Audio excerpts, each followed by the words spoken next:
Una mujer respetable. Kate Chopin. La señora Barouda se molestó un poco al enterarse de que su esposo había invitado a su amigo Gouvernail a pasar 1 o 2 semanas en la plantación. Durante el invierno, habían invitado y recibido mucha gente y también habían pasado gran parte del tiempo en Nueva Orleans, sumidos en una variada y suave disipación.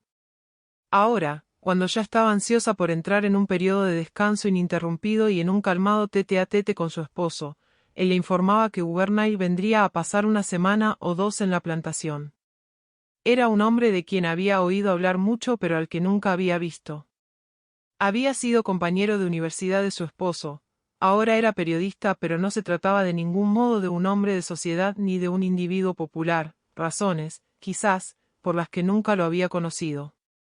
Sin embargo, se había formado inconscientemente una imagen de él. Lo había imaginado alto, delgado y cínico, con anteojos y las manos siempre entre los bolsillos, y esa imagen no le gustó. En realidad, Gouvernail resultó ser un hombre delgado, pero no era alto y no era demasiado cínico, tampoco usaba anteojos ni llevaba las manos metidas en los bolsillos. Y cuando él se presentó por primera vez, a ella le gustó bastante. Aún así, cuando intentó hacerlo, no pudo explicarse de manera totalmente satisfactoria por qué le había gustado. No consiguió descubrir en él ninguno de aquellos brillantes y prometedores rasgos que Gastón, su esposo, le había asegurado con tanta insistencia que poseía. Por el contrario, Gouvernail permaneció sentado, en silencio y en actitud receptiva hacia la parlanchina ansiedad con la que ella se esforzaba para hacerlo sentir en casa, y la elocuente hospitalidad de Gastón. Los modales de Gouvernail hacia ella resultaron tan corteses como los que podía reclamar la más exigente de las damas, pero no hizo ningún esfuerzo evidente por buscar su aprobación y ni siquiera su estima. Una vez acomodado en la plantación, a Gouvernail parecía gustarle sentarse en el amplio pórtico sombreado de uno de los grandes pilares corintios, fumando su cigarro sin ningún afán y escuchando con atención el relato de la experiencia de Gastón como plantador de caña de azúcar. Esto es lo que yo llamo vida, murmuraba con profunda satisfacción, mientras que el aire que barría el sembrado de caña lo acariciaba con ese roce terciopelado, cálido y aromático. También le gustaba tratar con familiaridad a los grandes perros que se le acercaban y se frotaban amistosamente contra sus piernas. No le gustaba ir a pescar y no mostraba ningún afán por salir a cazar pinzones cuando Gastón se lo proponía. La personalidad de Gouvernail desconcertaba a la señora Barouda, pero aún así le gustaba. En efecto, se trataba de un hombre adorable e inofensivo. Sin embargo, al cabo de varios días, cuando no logró comprenderlo mejor que al principio, dejó de sentirse desconcertada y empezó a estar irritada. Con ese estado de ánimo, dejaba solos, la mayor parte del tiempo, a su esposo y a su invitado. Sin embargo, al ver que Gouvernail no adoptaba ningún comportamiento excepcional frente a sus actos, decidió imponerle su presencia, acompañándolo en sus indolentes paseos hasta el molino y en sus caminatas por la elevada orilla del río. Buscaba con persistencia penetrar la circunspección en la que él se envolvía inconscientemente. ¿Cuándo se marcha tu amigo?, le preguntó un día a su esposo. Me tiene terriblemente agotada. No en menos de 1 semana, querida. Pero no te comprendo, él no ha causado ningún problema. No. Me gustaría más si lo hiciera, si se comportara como todo el mundo y yo pudiera planear algo para que se sienta cómodo y se divierta. Gastón tomó el lindo rostro de su esposa entre las manos y miró tierno y sonriente sus atribulados ojos. Se encontraban juntos en el vestier de la señora Barouda, mientras terminaban de arreglarse un poco. Estás llena de sorpresas, le dijo él. Ni siquiera yo puedo adivinar cómo vas a reaccionar bajo ciertas circunstancias.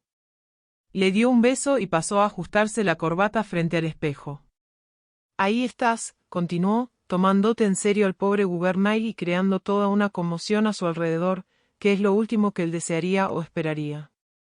Una conmoción, replicó ella ofendida. ¡Qué insensatez! ¿Cómo puedes decir eso? Una conmoción, cómo no. Y además, tú asegurabas que era un hombre inteligente. Y lo es. Pero el pobre se encuentra exhausto por el exceso de trabajo. Esa fue la razón por la que le invité a venir aquí, para que se tomara un descanso. Solías decir que era un hombre de ideas, volvió a rebatir ella, aún inconforme. De él esperaba que fuera, por lo menos, interesante. Partiré en la mañana hacia la ciudad para que me confeccionen los trajes de primavera. Avísame cuando el señor Gouvernail se haya ido. Estaré en casa de mi tía Octavie. Esa noche ella salió y se sentó sola bajo un vigoroso roble, al borde del sendero de gravilla. Nunca antes había sido consciente de que sus pensamientos y sus anhelos pudieran ser tan confusos. Lo único en claro que podía sacar de todo esto era la sensación de una evidente necesidad de abandonar la casa por la mañana. La señora Barouda escuchó entonces el crujir de unos pasos sobre la gravilla, pero solo consiguió discernir bajo la oscuridad el resplandor rojo de un cigarro que se aproximaba. Supo que era Gouvernail, pues su esposo no fumaba. Esperaba mantenerse oculta, pero el blanco de su traje la delató. Gouvernail lanzó el cigarro lejos y se acomodó a su lado, sin pensar que a ella pudiera molestarle su presencia. Su esposo me pidió que le trajera esto, señora Barouda, le dijo, mientras le entregaba un pañolón blanco y casi transparente con el que algunas veces ella se cubría la cabeza y los hombros. Ella recibió el pañolón y lo agradeció con un murmullo mientras que lo dejaba sobre su regazo. Gouvernail soltó entonces una observación banal sobre el nocivo efecto del aire nocturno en esa estación. Después, mientras su mirada se perdía lejos en la oscuridad, murmuró, un poco para sí mismo. Noche de los vientos del sur. Noche de escasas e inmensas estrellas. Silenciosa y somnolienta noche. La señora Barouda no ofreció ningún comentario a ese apóstrofe hacia la noche, que, por supuesto, no iba dirigido a ella. Gouvernail no era un hombre tímido, y de ninguna manera, una persona cohibida. Sus periodos de circunspección no formaban parte natural de su carácter, sino el resultado de algún particular estado de ánimo. Sentado ahí al lado de la señora Barouda, su silencio se disolvió paulatinamente. Habló con espontaneidad y de manera íntima, con un matiz lento y vacilante que no resultaba nada desagradable. Habló de los pasados días en la universidad cuando él y Gastón habían sido tan amigos el uno del otro, de la época de las ciegas y entusiastas ambiciones y de los grandes proyectos.